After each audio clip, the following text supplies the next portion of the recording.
Aloha, this is Skye, your Soulful Progressive with FNN, Feminist News Network, that feminist news that's right for you. Welcome to Skye in the Pagoda Room, giving you that soulful news you need every time, yes indeed.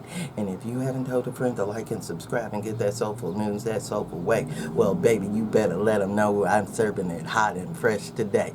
Yeah, so what is going on? What is really happening? Today is June 23rd. What are we celebrating today?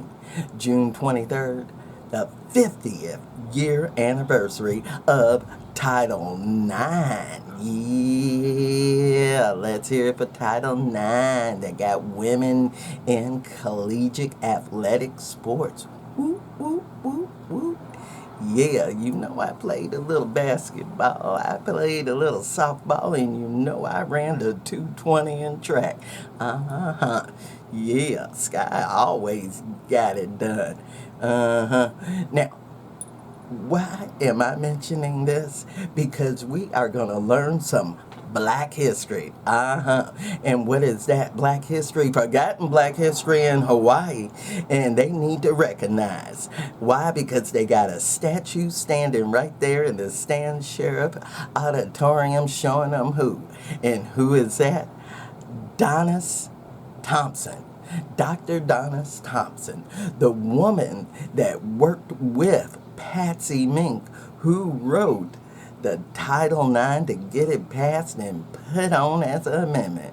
Yeah, for women's sports, to make it equal and accessible for all women's on the collegiate level.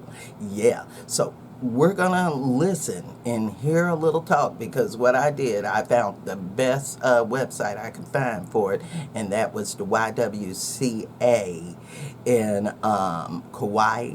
They have a Black History Month page. I'm going to put that down there for you. And blackpass.org, article written by Daphne Wooten, local civil rights attorney here in Honolulu. But I like the one in Kauai better. That's good. So we're going to take a look at this. Then we're going to discuss. Because we got to learn some Black history when it comes to Title IX. Because you know we were behind that. Dr. Donnie Thompson was an athlete, coach, educator, and champion for Title IX women's athletics in Hawaii.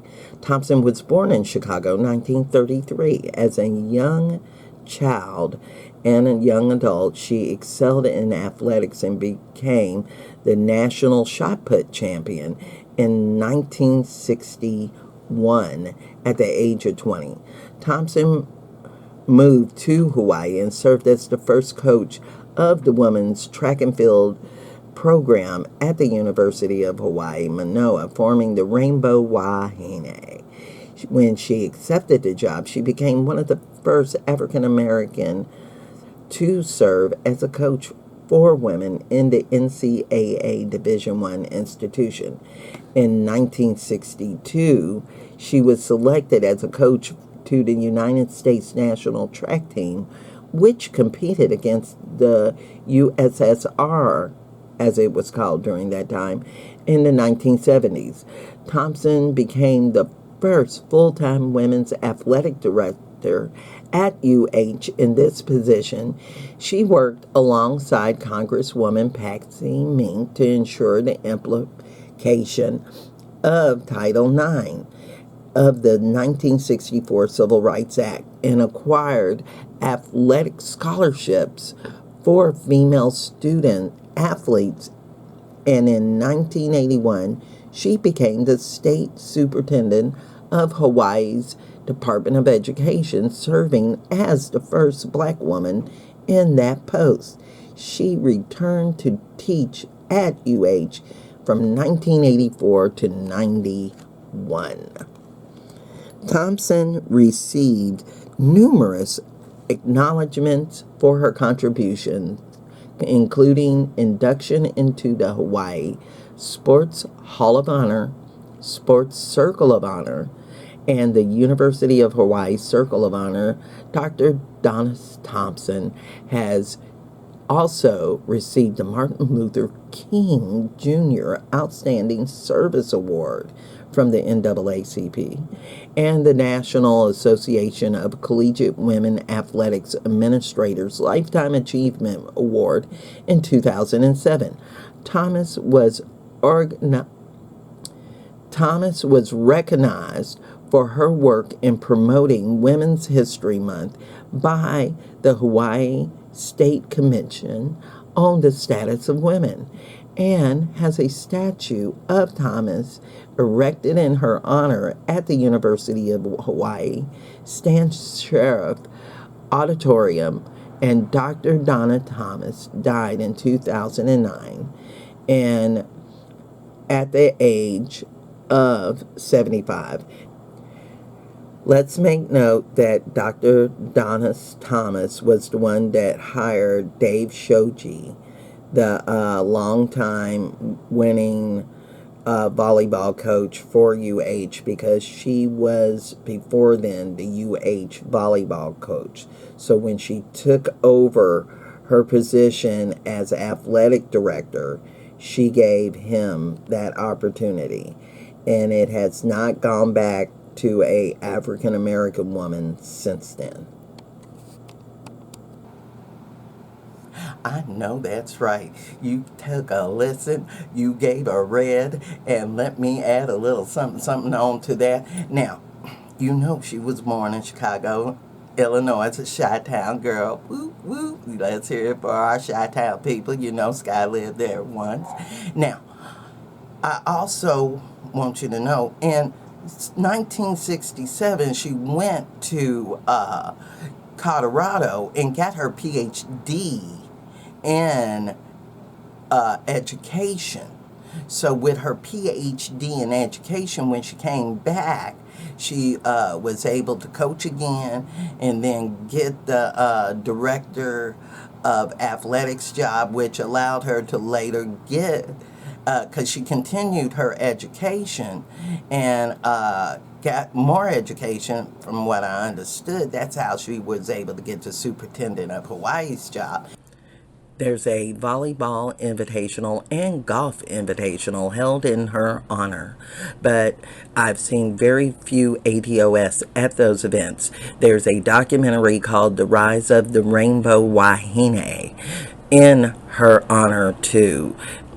Now, I want you to know that none of these positions has ever been replaced with another ADOS woman or a black woman. Now, they have been replaced with men, all men, and a local woman and white women. But there has not been another ADOS to take her place as coach, as athletic director within Hawaii, and we would like to see that build up again. Now, every few years, there's somebody that's doing a lot of things. Marsha Joyner did a lot of things. I've written 2 state bills and was Democratic president of the largest urban district in Hawaii, Oahu, and that was 25th. Yeah. From 2016 to 18, go Bernie during that time. But now we do Green Party. I learned a little too much. So we got to give it to Donna. She has been around a long time. She's done a lot of things, and she's got more awards than they have mentioned on there. In 2008, the NAACP gave her a Lifetime Award, and she was very respected and very honored in Honolulu. She was very respected and very honored in Honolulu, and I'm very glad that I was able to live in Honolulu during that time to be able to at least meet her at one NAACP function, and I appreciate being able to do that. Now, you are learning some history that matters when it comes to Title IX. Everybody likes to think Patsy Mink did it by herself. But she didn't. She didn't. Sorry about that. So now you really know your history. And if you agree or have comments, leave them below and let me know at FeministNewsN@gmail.com. Don't forget to like and subscribe to the Facebook page and the YouTube channel. And remember, you can always get me a cup of coffee at Venmo at SkyeSoulfulProgressive. I got Rant of the Day on Blogger. I'm on Twitter. Check that out if you like. But you got to remember, during this era of hate, we all going to have to participate. Why is that? So we can get history straight. Especially ADOS for the female set. Yes, honey. Thanks for watching. Thanks for joining.